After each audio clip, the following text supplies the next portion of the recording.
Hey everybody, I am John Barker, and in this episode of Here to Record Show and Tell, we're still looking at the ATEM Mini Extreme, and I want to take a look at the logo button on the select bus. So what does it actually do? I have had this question asked a lot, so I want to go through it now, and we'll take a look at the ATEM software control to get started. Now I must admit it took me a while to find this, but if you head over to the palette section and go to Transitions, and then choose DVE, now you might have used this already before to do a push, which look a bit like this. But you can also do this DVE transition effect down here. Enabling this effect will allow you to transition with a logo or an image of some sort.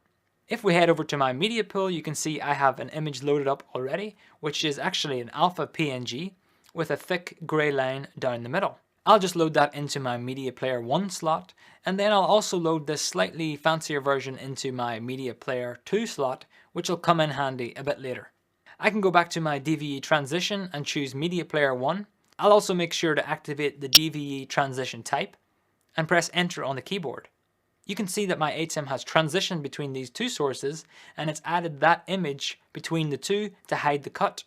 So now we're finally back to the select bus, and this is where that logo button comes in handy. On my select bus I can see that Media Player 1 is already activated, but if I press Media Player 2 and then I do another auto transition, you can see now that my fancier image is being used instead.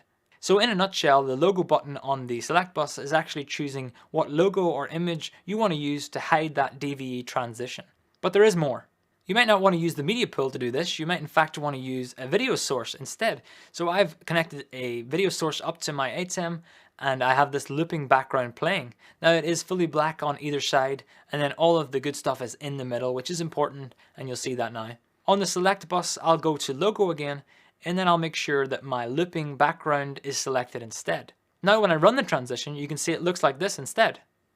And there are a few things to keep in mind here. Number one is that you want that image to have basically clear sides, and then all your graphic elements right in the middle on that cut line. Here's a quick example of a transition that doesn't really work because I haven't covered the center of the picture. And you'll want to be sure to test this out a few times just to make sure it works the way you expect it to. Finally, you have a few options in the ATEM software control where you can choose to start from one side, start from the other side, or flip-flop between transitions so it goes forward and back depending on when you press the auto button.